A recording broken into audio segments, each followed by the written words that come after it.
जिस राम मंदिर का वादा अतीत के आरएसएस, भाजपा, बीएचपी नेताओं ने किया था, अब उसी राम मंदिर में रामलला विराजमान होने के लिए तैयार है। बता दें कि नवंबर 2019 में सुप्रीम कोर्ट ने अयोध्या में राम मंदिर के निर्माण का रास्ता साफ कर दिया था। मंदिर का निर्माण कार्य लगभग पूरा हो गया है।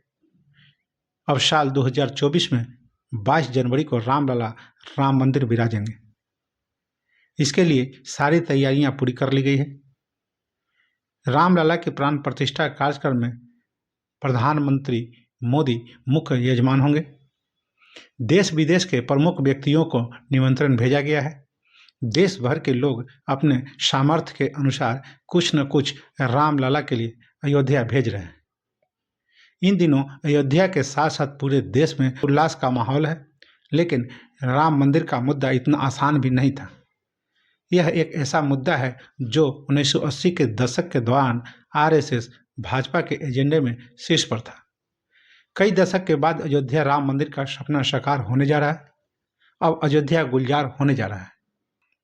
राष्ट्रीय स्वयंसेवक संघ, विश्व हिंदू परिषद, भारतीय जनता पार्टी, बजरंग दल और संबंधित संगठनों ने राम जन्मभूमि आंदोलन को एक शक्तिशाली सामाजिक राजनीतिक अभियान बनाने के लिए अपनी संगठनात्मक ताकत लगा दी।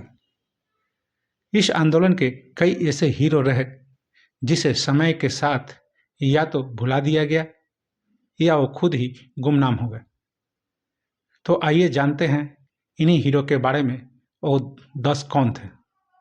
तो सबसे पहले नमस्कार, आप देख रहे हैं न्यूज इरा और मैं आपके साथ विपिन। जिस राम मंदिर का वादा अतीत के आरएसएस, भाजपा, बीजेपी नेताओं ने किया था, अब उसी राम मंदिर में रामलला विराजमान होने के लिए तैयार है। मूर्ति का चयन भी कर लिया गया है। राम मंदिर आंदोलन के वो 10 बड़े नाम। पहला, लाल कृष्ण आडवाणी। अयोध्या राम जन्मभूमि अभियान ने बीजेपी के दिग्गज नेता लाल कृष्ण आडवाणी को हिंदुत्व का असली पोस्टर बॉय बना दिया। उन्होंने 1990 में गुजरात के सोमनाथ मंदिर से अयोध्या में राम जन्मभूमि स्थान तक एक राष्ट्रव्यापी रोड शो शुरू किया था। आडवाणी ने रथ यात्रा के बुते अयोध्या में राम मंदिर के निर्माण के लिए जन समर्थन जुटाया, लेकिन उनके अयोध्या पहुंचने से पहले ही बिहार के तत्कालीन मुख्यमंत्री लालू प्रसाद यादव ने राज्य के समस्तीपुर जिले में उनकी गिरफ्तारी का आदेश दे दिया। इस घटना के 2 साल बाद अयोध्या में आडवाणी और बीएचपी नेताओं की भारी भीड़ जुटी थी। इस दौरान कार सेवकों ने विवादित मुगल काल की बाबरी मस्जिद को गिरा दिया था। दूसरा नाम प्रमोद महाजन का, जो कि भाजपा के लिए एक चतुर योजनाकार थे। उन्हें वाजपेयी आडवाणी की भाजपा में एक उत्कृष्ट राजनीतिक रणनीतिकार माना जाता था। उनके सुझाव पर ही आडवाणी ने सोमनाथ से अयोध्या तक का पद यात्रा करने का अपने विचार में बदलाव किया था। 1990 में भाजपा महासचिव प्रमोद महाजन ने आडवाणी को रथ यात्रा करने की सलाह दी। उन्होंने भाजपा विचारक दीनदयाल उपाध्याय और महात्मा गांधी की जयंती पर 2 अक्टूबर को यात्रा शुरू करने का भी सुझाव दिया। आडवाणी ने अपनी 10,000 किलोमीटर लंबी यात्रा के लिए 25 सितंबर का दिन चुना। यह महाजन ही थे जिन्होंने उस समय भाजपा के उभरते हुए संगठनात्मक नेता नरेंद्र मोदी की मदद से रथ यात्रा की योजना बनाई और उसे क्रियान्वित किया था। तीसरा, भीप नेता अशोक सिंघल।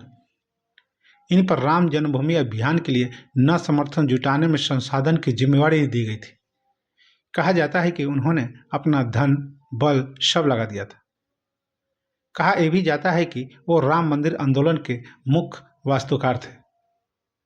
2011 में उन्होंने खराब स्वास्थ्य का हवाला देते हुए बीएचपी प्रमुख पद से इस्तीफा दे दिया था और नवंबर 2015 में उनका निधन हो गया। चौथा, मुरली मनोहर जोशी, जो कि 1980 और 1990 के दशक के दौरान भाजपा के प्रोफेसर थे। 1992 में जब बाबरी मस्जिद ढहाई गई तब मुरली मनोहर जोशी आडवाणी के साथ थे। बाबरी मस्जिद के गिरने के बाद उमा भारती को गले लगाते हुए जोशी की एक तस्वीर ने उस समय देश का ध्यान खींचा था। भाजपा नेत्री उमा भारती और नरेंद्र मोदी सरकार के पहले कार्यकाल में रही उमा भारती राम मंदिर आंदोलन की सबसे प्रभावशाली महिला नेत्री थी। लिबर्टन आयोग ने उन्हें बाबरी मस्जिद के विध्वंस में उनकी भूमिका के लिए भीड़ को उकसाने के लिए दोषी ठहराया था। उमा भारती ने हमेशा से कहा कि भगवान राम की एक पार्टी की संपत्ति नहीं है, राम सभी के हैं। छठा नाम आता है साध्वी रीत भड़ा की। राम मंदिर आंदोलन के दौरान साध्वी रीत भड़ा एक फायर ब्रांड हिंदुत्व नेता थी। पहचाने जाने योग्य महिला चेहरे के रूप में उमा भारती के बाद ही थी। उनके भाषणों के ऑडियो कैसेट खूबी के। सातवां, उत्तर प्रदेश के तत्कालीन मुख्यमंत्री के रूप में कल्याण सिंह अयोध्या अभियान के क्षेत्रीय हीरो थे। 6 दिसंबर 1992 को जब बाबरी मस्जिद ढहाई गई तब वह सीएम की कुर्सी पर थे। उन्होंने विवादित ढांचे की ओर बढ़ रहे कारसेवकों के खिलाफ बल प्रयोग नहीं करने का आदेश दिया था। बाद में उन्हें भाजपा के शीर्ष नेतृत्व का समर्थन नहीं मिला और यहाँ तक कि उन्होंने अपना अलग थलग संगठन बनाने के लिए विद्रोह भी कर दिया, लेकिन वह भाजपा में लौट आए और उन्हें राज्यपाल पद से पुरस्कृत किया गया। उस समय उन्होंने उक्त घटना की जिम्मेवारी लेते हुए मुख्यमंत्री पद से इस्तीफा दे दिया था। 8वां नाम आता है विनय कटियार का। बजरंग दल के तेज तर्रार नेता थे। राम मंदिर अभियान को बढ़ावा देने के लिए 1984 में बजरंग दल अस्तित्व में आया था। कटियार इसके पहले अध्यक्ष थे। 1992 के बाद उनका राजनीतिक कद बढ़ता गया। वे भाजपा के महासचिव बने। उन्होंने राज्यसभा और लोकसभा दोनों में सदस्य के रूप में कार्य किया। 9वां नाम आता है प्रवीण तोगड़िया। राम मंदिर अभियान के एक और विस्फोटक नेता थे। उन्होंने आक्रामक भाषणों के दम पर अपनी हिंदुत्ववादी छवि बनाई। अशोक सिंघल के बाद उन्होंने बीएसपी की कमान संभाली, लेकिन भाजपा में आडवाणी का प्रभाव कम होने के साथ ही तोगड़िया ने खुद को संघ परिवार में किनारे पर पाया। 10वां नाम विष्णु हरि डालमिया का। हिंदुत्व राजनीति में गहरी रुचि रखने वाले उद्योगपति थे। उन्होंने अयोध्या में राम मंदिर निर्माण के अभियान में महत्वपूर्ण भूमिका निभाई।